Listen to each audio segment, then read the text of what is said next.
convidado hoje aqui no Jornal 96 é o presidente da OAB, seccional Rio Grande do Norte, o advogado Paulo Coutinho. Bom dia, Paulo. Bom dia, Diógenes. Bom dia, ouvintes. É um grande prazer estar aqui novamente nesse programa que chega a todo o estado, não é um programa de Natal. Pois é, eu estava lembrando uma coisa aqui. Eu convido o Paulo sempre em momentos de crise, né? Quando é uma crise do sistema prisional, quando é uma crise... Enfim, agora é crise financeira também dos poderes. E agora essa crise aí que está preocupando muito. Um momento muito grave, né, Paulo? É gravíssimo, né, Diógenes? Eu acho que... eu respondo devolvendo até a pergunta para você, né, que é um jornalista de... Não vou dizer de quantas décadas não, mas de experiência, que conviveu com tudo que passou no Rio Grande do Norte nos últimos anos, e acredito que nunca não se recorde, né, de um momento tão grave como o que nós passamos hoje.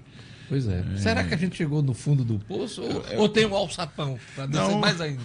Por isso que o fundo do poço é bom, porque de lá não desce mais, né? Daqui a gente vai ter que subir, né? Mas é preocupante. Eu acho que não é, pela análise que nós temos feito, é preciso que medidas de fato sejam adotadas, porque senão o fundo do poço ainda está um pouco mais adiante. Antes de falar nas medidas que a OAB acha importante, eu queria que você analisasse para mim o pacote de ajuste fiscal apresentado pelo governo. São 18 medidas em análise na Assembleia.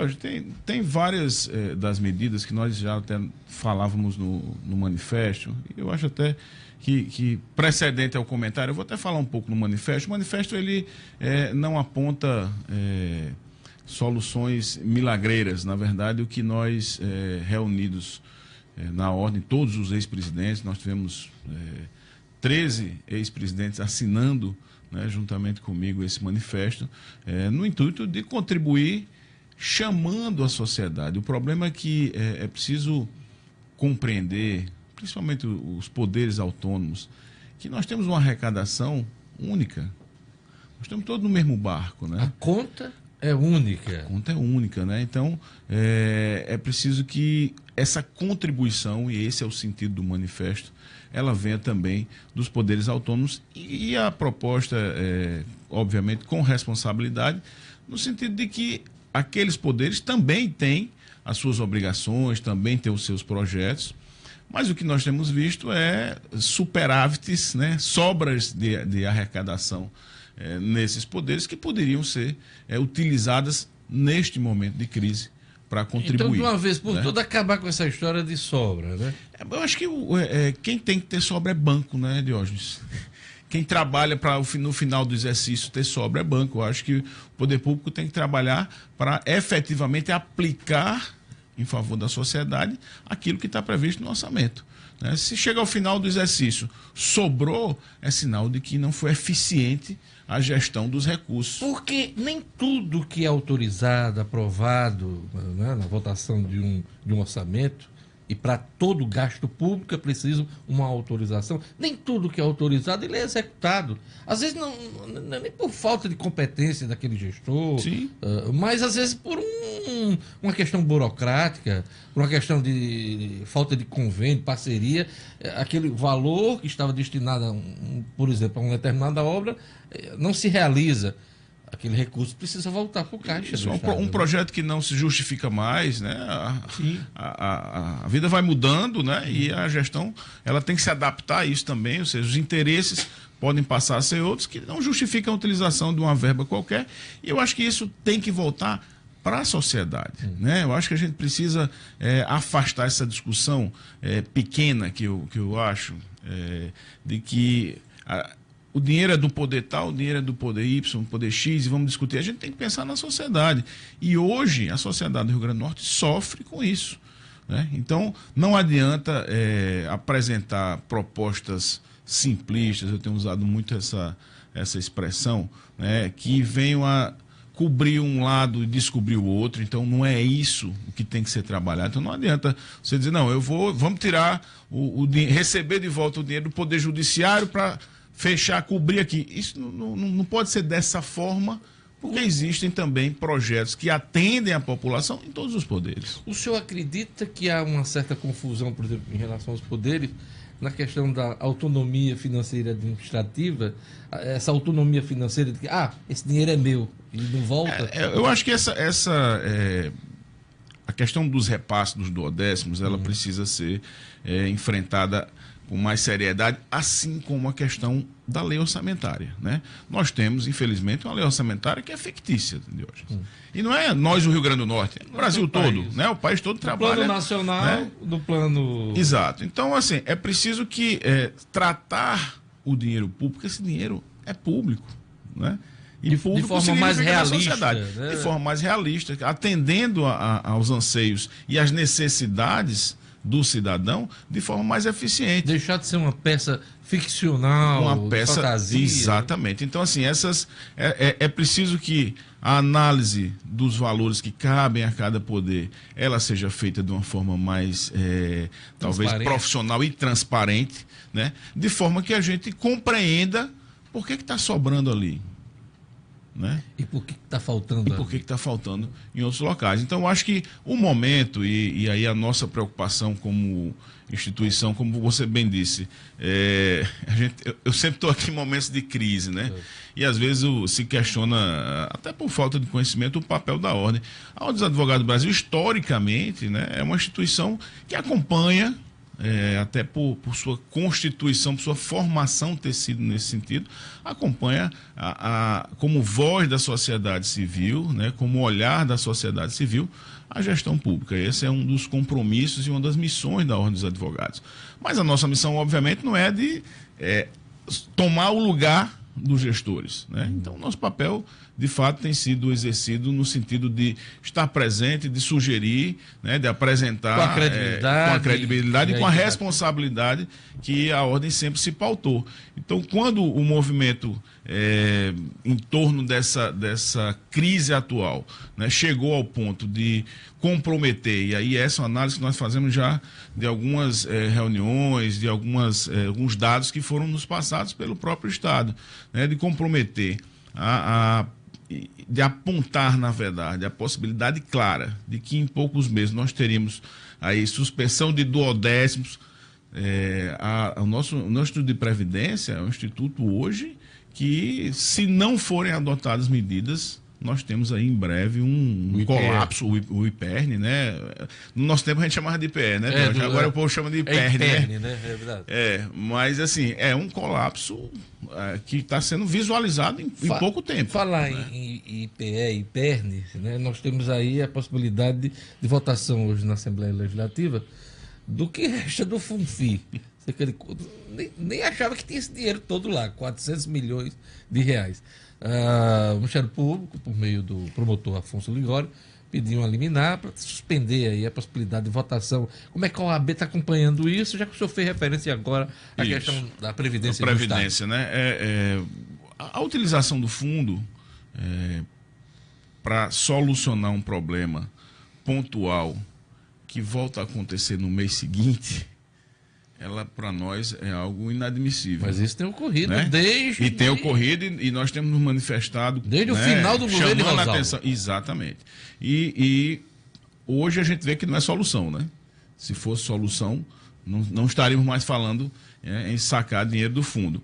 É óbvio que é preciso apresentar uma proposta, mesmo que seja essa de utilização do fundo, que compense e que garanta o pagamento para a frente dos nossos inativos. Essas pessoas que trabalharam, que contribuíram, né, para receber, elas estão sem receber as suas aposentadorias, as suas pensões, em função dessa irresponsabilidade. A impressão que se tem, advogado Paulo Coutinho, é que esse FUNFI acabou. Ele está se acabando, não tem mais função e não vai ter mais dinheiro, né? Não, e aí, assim, há uma corrente, né, que defende, não aqui nacionalmente, a desnecessidade desse fundo, desde que o Estado esteja a todo tempo adimplente com o Instituto de Previdência, né? É o que nós não temos aqui hoje. Exatamente, então, o fundo ele é a proteção para essas eventualidades. E no momento em que a cada dificuldade, não com os inativos, porque a utilização do fundo é para pagar ativos, para pagar inativos, enfim. E para o governo fala que o dinheiro é destinado exclusivamente para pagar a folha dos inativos. Isso que precisa ser apresentado, então, de uma forma transparente, né? Isso não está claro para o OAB? Não está claro para a gente. Na verdade, nós não temos isso. Não temos como ter acesso a isso. Inclusive, a Ordem protocolou na semana passada um pedido de informações ao IPERN, com vários questionamentos, até para poder se posicionar de forma responsável, conhecendo os dados, conhecendo qual é a realidade, que infelizmente nós não temos acesso através dos portais. Então, a lei da informação é que vai nos garantir acesso a isso. É isso aí. Além do apelo aos poderes, à união dos poderes nesse momento de crise financeira, o que é que a OAB está sugerindo nesse manifesto de forma objetiva? De forma objetiva. Diógenes, nós temos, são 7 pontos que são exemplificativos, na verdade, né? A gente, alguns, como eu já falei, voltados a essa participação dos outros poderes, né? Então, readequação orçamentária, a questão da suspensão de pagamentos de auxílios. Sim, os auxílios.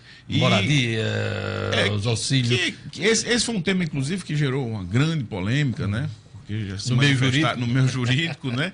E assim, e nós apresentamos. Esse é um tema de hoje que a Ordem não discute fora dos autos, porque esse é um problema que está judicializado. O Supremo Tribunal Federal vai analisar e decidir se de fato cabe ou não cabe esse pagamento. Por força de liminar, então, a decisão de um ministro do Supremo Tribunal, se não me engano, Luiz Fux. Esse auxílio moradia está sendo pago em todo o Brasil. Então, assim, a discussão não é essa. E o nosso manifesto foi de sugestão de suspensão para que houvesse, de fato, uma contribuição também por parte de todos. Mas nós temos uma situação dentro das nossas propostas, eu acho que era importante, e essa cabe ao Estado, que é a questão do PROAD, né?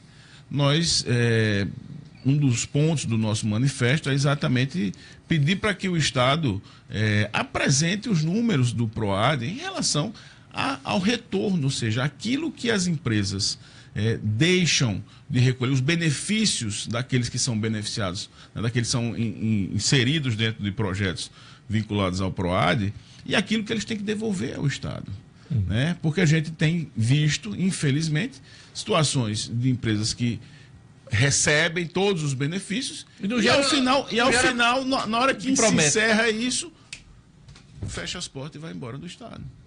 Né? Então, assim, isso é algo que nos preocupa, porque é preciso adotar, Diógenes, políticas não de governo, é preciso que a gente tenha, de fato, né, um Estado que pense a médio e longo prazo. Política de Estado. Né? Política de Estado. A gestão de plantão, não. Exato. Então, assim, é preciso olhar com mais seriedade para os nossos filhos e netos.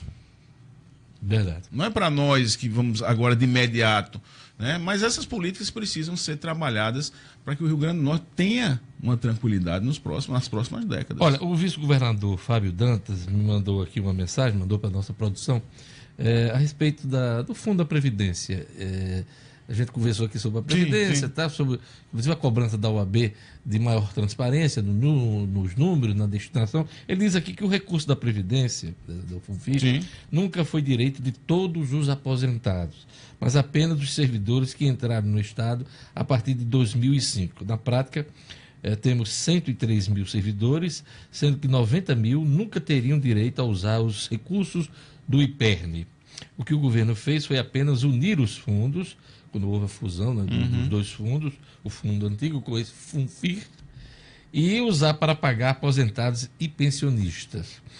Quanto aos 14 mil servidores, é importante ressaltar que quase não existem aposentados nesta faixa. O que o Estado fez foi dar direito a perceber aposentadoria e pensões com esses recursos.